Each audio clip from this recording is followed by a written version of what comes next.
2024 লোকসভা নির্বাচনে মুর্শিদাবাদ জেলায় তৃণমূল কংগ্রেসের 3-3 করা তো অনেক দূরের কথা, কার্যত গোল্লা হাতে ফিরতে হবে মমতা বন্দ্যোপাধ্যায়ের দলকে। সেই প্রশ্নটাই কিন্তু ঘুরে ফিরে এতদিন আসছিল। আর এবার সাম্প্রতিককালে খোদ তৃণমূল নেত্রীর কিছু বক্তব্য আর কিছু সিদ্ধান্ত সেই জল্পনাতেই যেন আরও বড় শিলমোহর দিয়ে দিল। কি বলছেন?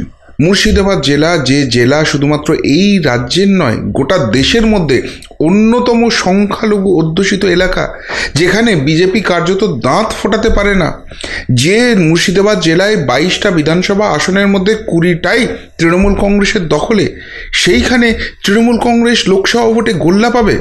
মাথা টাথা ঠিক আছে তো?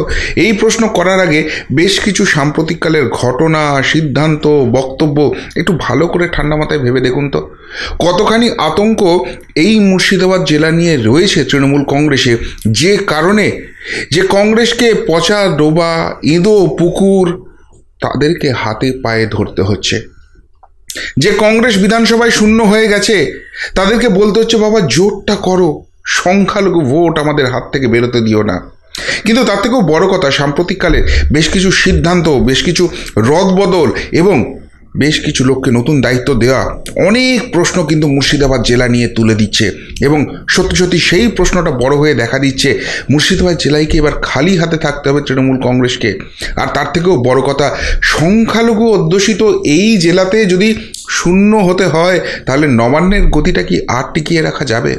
সমস্তটা ব্যাখ্যা করে আপনাদের সামনে নিয়ে আসব কেন এই প্রশ্ন উঠছে। শেষ অবধি দেখতে থাকুন এই প্রতিবেদন। নমস্কার প্রিয় বন্ধু, মিডিয়ায় আপনাদের স্বাগত এবং আপনারা দেখছেন প্রিয় বন্ধু বাংলা, সত্যের সন্ধানে সর্বদা আমি শুদ্ধশীল। বন্ধুরা, মুর্শিদাবাদ জেলায় মোট 3টি লোকসভা আসন আছে এবং তার মধ্যে 2019-এ প্রথমবারের মতো সেখানে তৃণমূল কংগ্রেস কিন্তু 2টি আসনে জয়লাভ করে।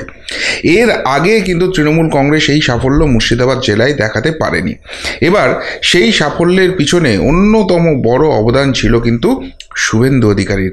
সেই শুভেন্দু অধিকারী এখন শিবির বদল করেছেন এবং শুধু শিবির বদল করেননি, মমতা বন্দ্যোপাধ্যায়ের রাজ্যপাট যাতে এই রাজ্যে বন্ধ হয় সেই জন্য তিনি উঠে পড়ে লেগেছেন। ফলে এমনিতেই কিন্তু তৃণমূল শিবিরের উপর চাপ আছে। কিন্তু 2021-এ তারা 22টার মধ্যে 20টা আসন জিতেছিল, 2টো আসন জিতেছিল সেখানে বিজেপি, বামফ্রন্ট কংগ্রেস শূন্য হয়ে গিয়েছিল। ফলে একদা যেটাকে অধীরগড় বলা হতো, একদা যেটা কংগ্রেসের আধিপত্যের জায়গা ছিল, সেইটা কি তৃণমূলের দিকে ধীরে ধীরে চলে এসেছে। আর তাই সেখানে 3-3 করতে পারবে তৃণমূল কংগ্রেস, এরকম একটা সম্ভাবনা তৈরি হয়েছিল। কিন্তু না, বর্তমানে যে অবস্থা হচ্ছে, 3টের মধ্যে 2টো 2019-এ জিতেছিল, সেই 2টো জেতা আসনও তারা ধরে রাখতে পারবে কিনা সেই নিয়ে কিন্তু প্রশ্ন উঠতে শুরু করে গেছে। কেন? আপনাদের সাম্প্রতিককালের 2টি ঘটনার কথা বলি। মুর্শিদাবাদ নিয়ে কতখানি বিড়ম্বনায় রয়েছে, কতখানি অস্বস্তিতে রয়েছে। পঞ্চায়েতের ভোট দিয়ে হিসেব করবেন না, আর পঞ্চায়েতের ভোট দিয়ে যদি হিসেব করতে হয়, যেখানে সুষ্ঠুভাবে ভোটটা হয়েছে ঠিক সেই জায়গাকার ভোটটা দিয়ে হিসেব করুন, তাহলেই বুঝতে পারবেন যে কতখানি বিড়ম্বনার জায়গায় রয়েছে। আপনারা জানেন এই জেলার অন্যতম একজন বিধায়ক হচ্ছেন হুমায়ুন কবির। কে হুমায়ুন কবির? যে হুমায়ুন কবির পৃথিবীতে বোধহয় আর কোনো দল বাকি নেই তার ঘোরা। প্রথমে কংগ্রেসে ছিলেন, তারপর মমতা বন্দ্যোপাধ্যায়ের সঙ্গে মিশে তার মন্ত্রিত্বের লোভে তিনি কংগ্রেস ছাড়লেন, তৃণমূল কংগ্রেসের মন্ত্রী হলেন। কিন্তু 6 মাসের মধ্যে উপনির্বাচনে জিততে হতো, সেই উপনির্বাচনে গোহারা হারলেন। তৃণমূলে হালে পানি পেলেন না, চলে গেলেন বিজেপিতে। বিজেপির টিকিটে লোকসভায় হারলেন, কিছু হলো না, তিনি সেখান থেকে চলে গেলেন আবার তৃণমূল কংগ্রেসে। সেখানে ভরতপুরে দাঁড়ালেন এবং ভরতপুরে দাঁড়িয়ে তিনি বিধায়ক হলেন। এই হুমায়ুন কবিরকে সামলাতেই কিন্তু ত্রাহি ত্রাহি রব উঠেছে তৃণমূল কংগ্রেসের মধ্যে। তিনি তার মতো করে পঞ্চায়েতে প্রার্থী দিচ্ছেন, গোঁজ প্রার্থী দিচ্ছেন এবং সেই নির্দল প্রার্থীদের জিতিয়ে আবার তৃণমূলে যোগদান করাচ্ছেন। এমনকি কিছুদিন আগে তার চাপেই নাকি জেলা সভাপতি হিসেবে শাওনি সিংহ রায়কে সেখান থেকে সরতে হয়েছে। এমনকি সাগরদিঘি মডেল, সেই সাগরদিঘিতে যে বিপর্যয়, সেখানে এই যে হুমায়ুন কবিরের হাত ধরে তৈরি হওয়া গোষ্ঠীকন্দল, সেটাও যে অন্যতম বড় কারণ, এমনটাও কিন্তু উঠে এসেছে। এবং সেই হুমায়ুন কবিরকে সামাল দেওয়া যাচ্ছে না, তার মুখ বন্ধ করা যাচ্ছে না। কালীঘাটে সাম্প্রতিককালে একটি বৈঠক হয়েছিল, সেই বৈঠকে নাকি হুমায়ুন কবিরকে বকাবকি করেছেন মমতা বন্দ্যোপাধ্যায়। হুমায়ুন কবির বাইরে বেরিয়ে সেই বকাবকিকে কাঁচকলা ডেকিয়ে মুখ খুলে গড়গড় করে যা বলার তিনি বলে দিয়েছেন। এমনকি তিনি হুঙ্কার ছাড়ছেন যে আমাকে সেখানে প্রার্থী করা হোক, 2 লাখ ভোটে জিতে দেখাবো, অধীর চৌধুরীকে দেখাবো জনসংযোগ কাকে বলে। এই হুমায়ুন কবিরকে সামাল দেওয়া যাচ্ছে না এবং তিনি দলীয় নেতৃত্বকে ওপেন চ্যালেঞ্জ করছেন যে ক্ষমতা থাকলে হুমায়ুন কবিরকে দল থেকে বহিষ্কার করো। তারপর কি করতে হয় আমি সেটা দেখিয়ে দিচ্ছি। এত কথা বলছেন, খোদ দলনেত্রী ডেকে তাকে বলছেন মুখ বন্ধ করো, মুখ বন্ধ করছেন না। তারপর বলছেন, চ্যালেঞ্জ করছেন আমাকে দল থেকে বার করে দাও, সেটাও করতে পারছেন না। তাহলে দলের অবস্থা কতখানি কোণঠাসা হলে এরকম জায়গা হতে পারে সেটা একবার ভাবুন। 2 নম্বর একটা সিদ্ধান্তের কথা বলি, তাহলে বুঝতে পারবেন যে তৃণমূলের হাঁড়ির হালটা কতখানি খারাপ এই মুর্শিদাবাদে। এখানে পর্যবেক্ষক 2021 নির্বাচনের আগে অভিষেক বন্দ্যোপাধ্যায় সব পুরো ব্যাপারটা রাজ্যপাট সাজাচ্ছিলেন, সেখানে পর্যবেক্ষক পদটি তুলে দিয়েছিলেন। কিন্তু সাগর দিঘিতে পরাজয়ের পর বুঝতে পেরেছিলেন মমতা বন্দ্যোপাধ্যায় যে অভিষেক বন্দ্যোপাধ্যায়কে দিয়ে হবে না। এ যদি সংখ্যালঘু ভোট যা শিফটিং করছে এবং বামফ্রন্ট কংগ্রেসের উপর যেভাবে আস্থা ফিরছে, সংখ্যালঘু ভোট সেদিকে গেলে গোটা রাজ্যের বিপর্যয়টা শুধুমাত্র সময়ের অপেক্ষা। তারপরেই তিনি কার্যত সরকারিভাবে না হলেও ওই পর্যবেক্ষকের স্টাইলেই ফিরিয়ে আনেন দুজনকে বিশেষ দায়িত্ব দিয়ে। একজন হচ্ছেন রাজ্যের গ্রন্থাগার মন্ত্রী সিদ্দিকুল্লাহ চৌধুরী, আর একজন হচ্ছেন ইটাহারের বিধায়ক মোশাররফ হোসেন। তাদেরকে দায়িত্ব দিয়েছিলেন যে মুর্শিদাবাদটা সামলাও। কী দায়িত্বের মধ্যে ছিল? দায়িত্বের মধ্যে ছিল মুর্শিদাবাদে যেসব গোষ্ঠীগোন্দল হবে সেখানে মাঝখানে ঢোকো, সেগুলোকে সলিউশন করো। রাজ্য নেতৃত্বের কথা শুনে মুর্শিদাবাদের বিভিন্ন জায়গায় রাজনৈতিক কর্মসূচি করো, পুরোটা কন্ডাক্ট করো। কিন্তু তাদেরকে পাওয়াই যায় না। মুর্শিদাবাদ জেলার নেতারাই এসে অভিযোগ করছেন যে ফোন করলে তারা ফোন তোলেন না, জেলায় গিয়ে কর্মসূচি করা তো অনেক দূরের কথা। এমনকি যখন এরকম গোষ্ঠীকন্দল হচ্ছে, এরকম কাদা ছোড়াছুড়ি চলছে, সেই জায়গা থেকেও কিন্তু তাদেরকে সেখানে নিষ্ক্রিয়ই দেখা গেছে, তাদেরকে সেখানে খুঁজে পাওয়া যায়নি। আর তাই সেখানে তাদেরকে সরিয়ে দেওয়া হয়েছে, সিদ্দিকুল্লাহ চৌধুরী এবং মোশাররফ হোসেনকে সরিয়ে দেওয়া হয়েছে। সরিয়ে দিয়ে কাকে দায়িত্ব দেওয়া হয়েছে? সুব্রত বক্সী, যিনি দক্ষিণ কলকাতার নেতা। এখান থেকে টেলিফোনে তিনি মুর্শিদাবাদ চালাবেন। অর্থাৎ গোটা মুর্শিদাবাদ বা গোটা ওই অঞ্চলটাতে কাউকে খুঁজে পাওয়া গেল না যিনি এই দায়িত্বটা নিতে পারেন। তার সঙ্গে লেজুর হিসেবে জুড়ে দেওয়া হয়েছে ফিরহাদ হাকিমকে, যিনিও দক্ষিণ কলকাতার নেতা। তিনিও এখান থেকে বসে টেলিফোনে পুরো জিনিসটা চালাবেন। এবং যেহেতু মোশাররফ হোসেন এবং সিদ্দিকুল্লাহ চৌধুরী দুটো সংখ্যালঘু মুখ ছিল, সেখান থেকে সরিয়ে দিয়ে শুধু সুব্রত বক্সীকে দায়িত্ব দেওয়া হচ্ছে। সুতরাং ফিরহাদ হাকিমকে জুড়ে দাও, ওই সংখ্যালঘু সেন্টিমেন্টটা যাতে কাজ করে। আচ্ছা, একটা কথা বলুন তো, এই দলের যে আঞ্চলিক দল, সেই আঞ্চলিক দলের একটা আবার সর্বভারতীয় পদ আছে, জানেন তো? সর্বভারতীয় সাধারণ সম্পাদক। সেই অভিষেক বন্দ্যোপাধ্যায়কে দায়িত্ব দেওয়া হলো না কেন? সাধারণ সম্পাদকের ঠিক দায়িত্বটা কী? দলে যখন গোষ্ঠীদ্বন্দ্ব হচ্ছে, কোনো কিছু যখন থামানো যাচ্ছে না, তখন সেখানে তো সাধারণ সম্পাদক আসবেন। অর্থাৎ তাকে যেখানে বসানো হয়েছে, সেই পদে যাকে রাখা হয়েছে, তিনি ওইখানে গিয়ে ওই গোষ্ঠীদ্বন্দ্ব সামাল দেওয়ার ক্ষমতা তার নেই। প্যাক করে কলকাতায় আবার বাড়ি পাঠিয়ে দেবে ওখানকার নেতারা।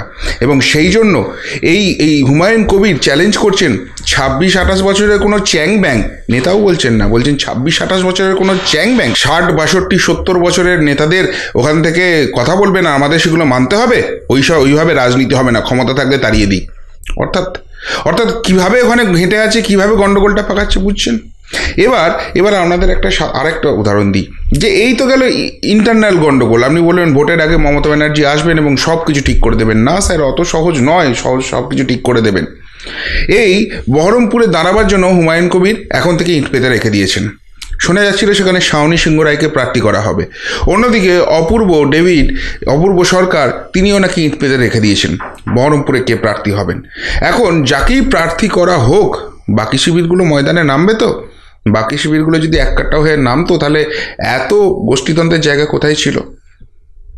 আবার একটা ভোটিং প্যাটার্নের জায়গা দেখুন। ভোটিং প্যাটার্নটা হচ্ছে 2021 যে বিধানসভা নির্বাচন হয়েছে, সেটা বাইনারি নির্বাচন হয়েছে। তৃণমূল আর না হলে বিজেপি, যে যাকে পছন্দ সে তাকে ভোট দিয়েছে। মাঝখান থেকে ছাগলের তৃতীয় সন্তান হয়ে গিয়েছিল কংগ্রেস, আইএসএফ এবং এই সিপিএমের জোট। কিন্তু এই মুর্শিদাবাদ জেলায় এসে দেখুন, তৃণমূল কংগ্রেস প্রত্যেকটা জায়গায় 54, 56, 58, 60% ভোট পেয়েছে। অন্যদিকে বিজেপি ওই জেলাতে 7%, 8%, 9% করে ভোট পেয়েছে। এবং মাঝখান থেকে 35, 40, 42% ভোট পেয়েছে কংগ্রেস কিংবা সিপিএম যিনি প্রার্থী হয়েছিলেন। বুঝতে পারছেন? অর্থাৎ বাংলার মানুষ কিন্তু খুব সেন্সিবলি ভোট করছেন। কোথায় কার জেতার সম্ভাবনা রয়েছে তাকেই কিন্তু ভোটটা দেওয়া হচ্ছে। এবার আপনারা বলবেন যে অলরেডি তো তৃণমূল কংগ্রেস 55, 56, 58, 60% ভোট পেয়ে বসে আছে একটা বিধানসভাতে, তাহলে তাদের আর ভয়ের কি কারণ আছে? বিরোধীরা যতই এক জায়গায় আসুক, যাই করুক, এই ভোটটাকে তো কিছুতেই ভাঙা যাবে না। না, এখানেও ভুল ভাবছেন। যদি সেই জায়গাটা হতো তাহলে সাগরদিঘি মডেলটা হতো না। যদি এই জায়গাটায় এই 55-60% ভোট তৃণমূল ধরে রাখার মতো জায়গায় থাকতো, মমতা বন্দ্যোপাধ্যায়কে সীতারাম ইয়েচুরি আর সোনিয়া গান্ধীর হাতে পায়ে ধরতে ছুটতে হতো না দিল্লি, পাটনা, মুম্বাই, বেঙ্গালুরুতে। ওখানে গিয়ে একসঙ্গে বসে তাদেরকে বিরিয়ানি খাওয়াতে হতো না, ফিশ ফ্রাই, চা দিয়ে বৈঠক করতে হতো না। এখানে বারবার চাপ সৃষ্টি করতে হতো না অধীর চৌধুরীদের দিকে, তোমরা জোট করো, তোমাদের 2টো আসন ছেড়ে দিচ্ছি, না হলে আমরা সব আসনেই লড়বো। অধীর কোনো ফ্যাক্টর নয়। আরে অধীর কোনো ফ্যাক্টর না হলে তার নামটাও আপনি মুখে নিচ্ছেন কেন? রাজনীতিতে একটা বেসিক শর্তই হচ্ছে কিন্তু যে আপনি যার নামটা মুখে নিচ্ছেন তাকে সব থেকে বেশি ইম্পর্টেন্স আপনি দিচ্ছেন, যতই বলুন তাকে ইম্পর্টেন্স দেওয়ার কোনো দরকার নেই। অধীর চৌধুরী তো কাঁচা চ্যালেঞ্জ করেছেন যে আসুন বহরমপুরে মমতা বন্দ্যোপাধ্যায় খোদ লড়ুন, আপনি তো রাজ্যের 42টা আসনে মুখ, 294টা আসনে মুখ, আসুন বহরমপুরে, দেখি আপনার কত হিম্মত আছে, এখান থেকে হারিয়ে প্যাক করে আপনাকে কলকাতায় পাঠিয়ে দেবো। কই সেই চ্যালেঞ্জ তো অ্যাকসেপ্ট করতে পারলেন না। দেখছি অধীর চৌধুরী কোনো ফ্যাক্টর নেই, মমতা ব্যানার্জি ওখানে দাঁড়াবে, 5 লাখ ভোটে হারাবো কি 1 লাখ ভোটে হারাবো বলতে পারছেন? নন্দীগ্রামে তো চ্যালেঞ্জ নিয়েছিলেন, যদিও সেই চ্যালেঞ্জ হেরে গেছেন। আপনার নেতারা সেখানে একটা আশার জিগে ছিল, বলছিলেন যে মমতা বন্দ্যোপাধ্যায় হেরে গেলে হাতের পাঞ্জা অবধি কেটে দেবো, এমন দাবিও তো আপনার দলের নেতারা করেছে, যদিও তারা পাঞ্জা টাঞ্জা কাটেনি। কিন্তু তাদের মনের মধ্যে কোথাও একটা আশা ছিল নন্দীগ্রামে জিততে পারে, জেতার মতো সম্ভাবনা তৈরি আছে।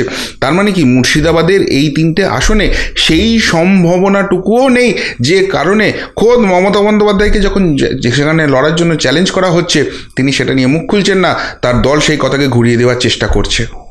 অর্থাৎ 2019-এ শুভেন্দু অধিকারীর হাত ধরে গোটা মুর্শিদাবাদেই যেভাবে এখানে তৃণমূল খাতা খুলেছিল, তৃণমূল যেভাবে ঘাসফুলটা ফুটিয়েছিল, 2024-এ এসে কিন্তু সেই জায়গাটা নেই।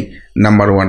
নাম্বার 2, এখানে 2021-এ যে ভোটটা হয়েছিল, যেখানে সংখ্যালঘু সমাজকে রীতিমতো ভয় দেখানো হয়েছিল যে এই রাজ্যে যদি বিজেপি ক্ষমতায় আসে সিএএ এনআরসি চালু করবে এবং এই রাজ্যের সমস্ত যেসব মুসলিম ভাই বন্ধুরা রয়েছেন তাদেরকে কিন্তু এই দেশ ছেড়ে চলে যেতে হবে।